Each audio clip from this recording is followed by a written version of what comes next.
Olá, pessoal, tudo bem? Meu nome é Daniele Ximenes, professora de língua portuguesa. Na aula de hoje falaremos de literatura com a temática poesia marginal. Vamos lá?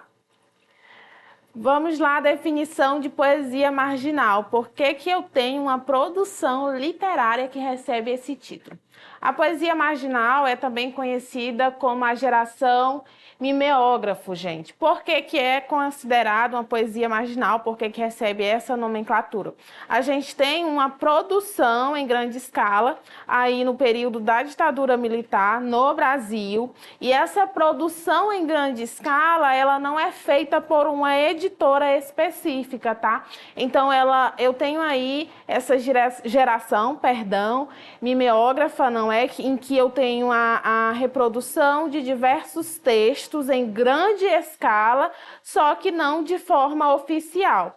E aí a gente observa aqui o contexto em que o Brasil está inserido, quais características eu tenho dentro dessa produção literária. Nós falaremos durante a aula de alguns escritores que têm alguma relevância e característica específica. Friso ainda que nós não vamos nos ater a analisar obras de cada um desses escritores, mas fazer algumas considerações, algumas pontuações, algumas ponderações. Então, esse movimento, ele é sociocultural e atinge as artes, e aí relacionada à música, ao cinema, ao teatro e artes plásticas, sobretudo à literatura, que é o que nos interessa agora. O que é que eu tenho de característica dessa produção literária que torna ela importante para estudo, que torna alguns escritores com algumas obras ali dentro da prova do Enem.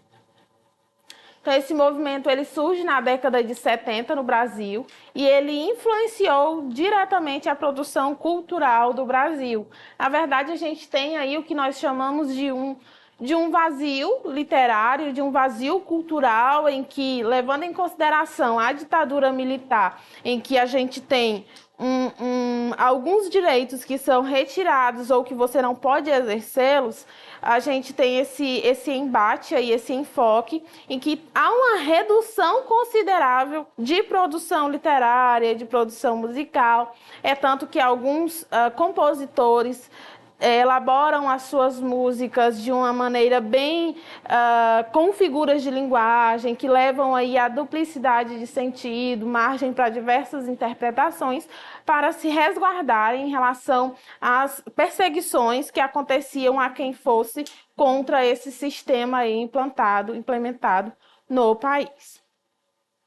Então, a gente tem aí essa condição de vazio cultural que acontece após o ato institucional número 5 aí, tá? Vamos lá ver agora alguns dos principais poetas e as principais obras. A gente começa com Cacaso, você como um estudante de afinco que mergulha nessas produções literárias, você com certeza já conhece esse escritor. Ele nasceu em 1944 e faleceu em 1987. Aí estão listadas algumas de suas obras. No entanto, friso aqui que não são só essas. Essas são as mais significativas, mas existem outras, tá? Então, a gente tem a palavra Serzida, de 1967. Grupo Escolar, de 1974. Beijo na Boca, de 1975. Segunda Classe, perdão, também de 1975.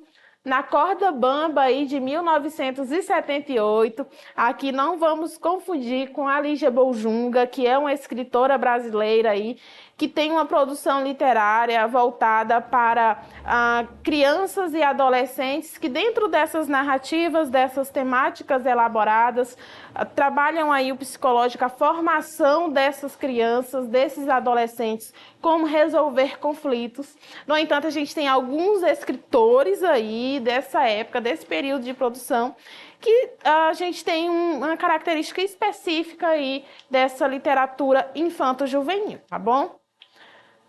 Mar de Mineiro também é uma obra do autor de 1982. E aí eu tenho uma frase emblemática dele que caracteriza bem esse estado de espírito, na forma como esse escritor estava imerso aí na sociedade, tá? Diz assim: minha pátria é minha infância, por isso vivo no exílio. Então, leva-se em consideração aquela questão do exílio, de se proteger das diversas formas aí como eu poderia dizer, qual seria a palavra adequada? Diversas formas de impedir a liberdade de expressão e demais direitos. O Chacal é um pseudônimo e aí é um escritor do Rio de Janeiro. Esse nome Chacal foi criado por Ricardo de Carvalho Duarte. É criado como uma forma de proteção, na verdade, de preservar a sua identidade verdadeira. Então, não confunda heterônimo com pseudônimo. O pseudônimo é um nome falso criado, que ali eu tenho uma produção específica com as características do escritor, tá? Já o heterônimo não, eu tenho figuras fictícias, autores, escritores fictícios, com características próprias e se divergem ou se diferem no tipo de produção, nas características de escrita, tá bom? Com certeza você já deve ter assistido aulas anteriores que tratam aí dos heterônimos de Fernando Pessoa. Então ele tem essa atuação ao lado de Cacaso e se destaca como um poeta marginal aí na geração mimeógrafa. Algumas das obras dele são várias, no entanto, listei apenas as principais. Primeira, Preço da Passagem, de 1972, América, 1975, Quampérios, 1977, Olhos Vermelhos, 1979, Boca Roxa, também de 1979, Tontas Coisas, de 1982, Drops de Abril, de 1983, Comício de Tudo, 1986, Letra Elétrica, de 1994 e Belvedere, de 2007, tá? Então, eu tenho aí ao lado, vocês podem verificar a imagem do escritor. O Paulo Leminski, ao lado de Cacaso, é um dos mais conhecidos quando falamos de poesia marginal. Ele nasceu em 1944 e faleceu em 1989. Ele é um poeta curitibano, ele tem uma representação, ele tem múltiplas funções, além de escritor, ele foi crítico literário, e aí existe uma diferença aqui. O que é um escritor? É aquele que produz uma obra literária que, de alguma forma, pode entrar para o cânone brasileiro, ter grande importância. E aí a teoria, o crítico literário, pessoal, é uma pessoa que escreve livros, enfim, comentários, fazendo ponderações, apontamentos acerca da importância ou de traços específicos de algumas dessas obras, tá? Então, são coisas diferentes, são atuações diferentes, mas que têm uma ligação íntima, uma ligação muito próxima, levando em consideração que é a crítica literária que torna uma obra de determinado autor importante ou reconhecimento aí nacional, tá? Ou internacional, como muito acontece com alguns escritores, com algumas obras brasileiras. Então, ele escreveu contos, poemas, haikais, ensaios, biografias, literatura infanto-juvenil, como já mencionado anteriormente, algumas traduções e, além disso, realizou parcerias musicais, tá? A gente tem aqui algumas obras: Catatal, Curitiba, Caprichos e Relaxos, Jesus, Agora é que são elas, Metamorfose e uma viagem pelo imaginário grego, e existem outras obras desse escritor. Aqui o Francisco Alvim, que data de 1938, é um poeta mineiro, tá? Ele tem algumas produções, a característica específica desse escritor é que ele tem uma produção mais curta. Então, os poemas dele, as poesias dele não são longas, são mais curtinhas, com forte significado, que não tira esse caráter de poesia marginal. Mas aí ele faz uma escolha de uma linguagem coloquial, que é aquela linguagem da massa, aquela linguagem, aquela forma de escrita de maior acesso pela população, tanto de entendimento quanto de leitura em si, compreensão, interpretação. A gente tem essa característica específica do autor, que inclusive é de muito bom gosto, levando em consideração o contexto social em que ele estava inserido e em que a população ali também estava inserida. Levando em consideração, pessoal, que a gente tem uma produção literária, então essa produção literária, ela tem um escritor, visa aí que essa obra seja passada para um leitor. Então a gente tem uma relação muito próxima aí entre autor, obra e leitor, que é considerada a tríade quando nós falamos de literatura. São os três pilares essenciais, importantíssimos para a formação da literatura. E eu tenho algumas produções dele. Ele atua também ao lado de Cacaso, tá? Sol dos Cegos, de 1968. Passatempo, de 1974. Dia Sim, Dia Não, de 1978.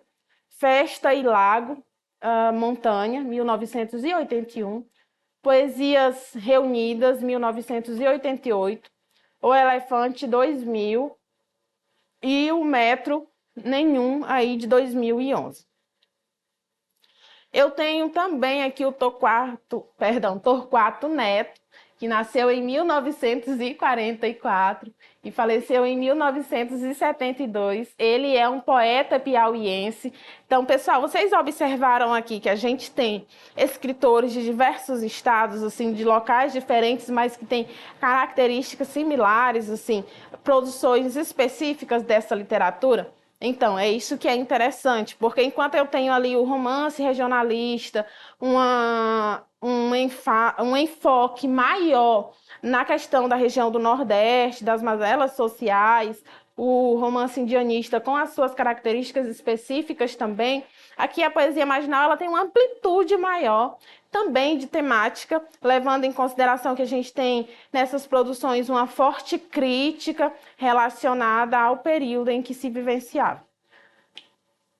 A gente tem ele como escritor, jornalista, cineasta e letrista de música popular.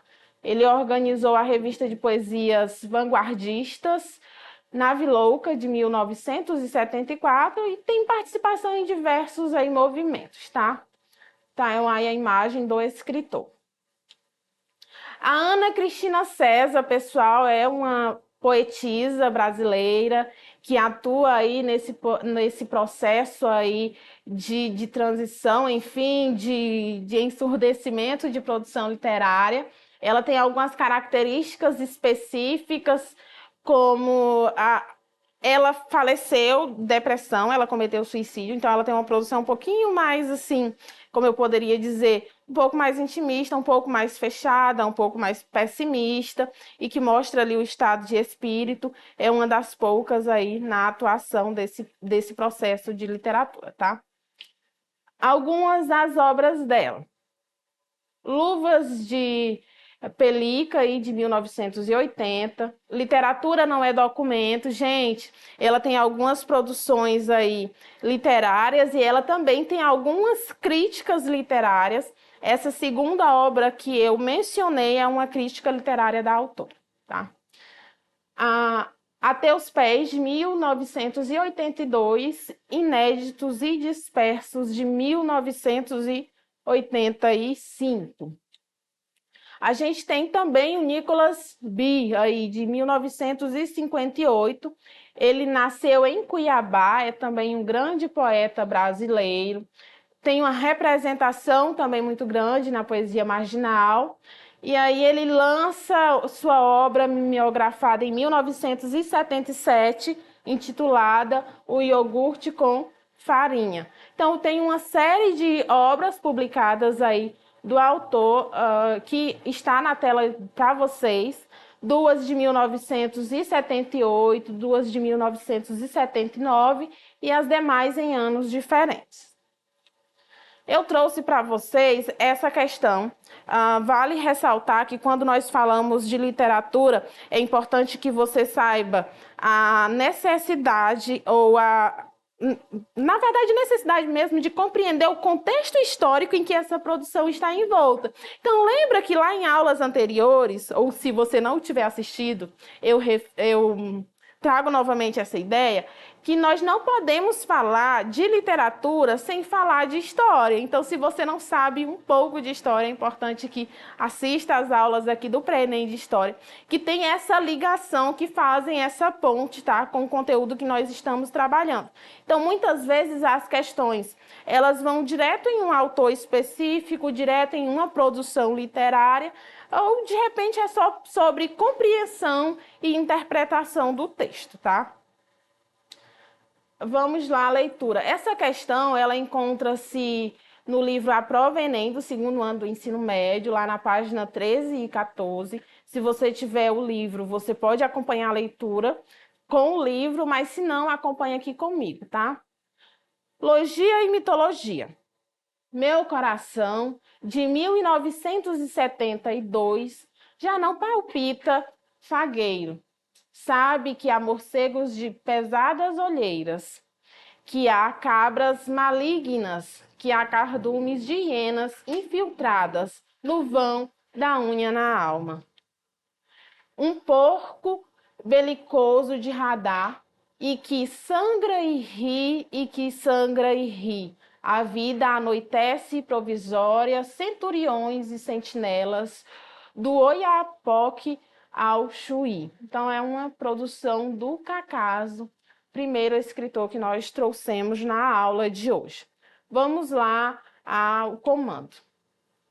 Diz assim: o título do poema explora a expressividade de termos que representam o conflito do momento histórico vivido pelo poeta na década de 1970. Nesse contexto, é correto afirmar que, então, observa aqui que no comando da questão eu já tenho a associação da produção literária com o recorte histórico ali daquele momento. Letra A, o que é que ele quer saber? Nesse contexto, o que é correto afirmar? Letra A, o poeta utiliza uma série de metáforas zoológicas com significado impreciso. Letra B, morcegos, cabras e hienas metaforizam as vítimas do regime militar vigente. Letra C, o porco, animal difícil de domesticar, representa os movimentos de resistência. Letra D, o poeta caracteriza o momento de opressão através de alegorias de forte poder de impacto. E letra E ou E, centuriões e sentinelas simbolizam os agentes que garantem a paz social experimentada.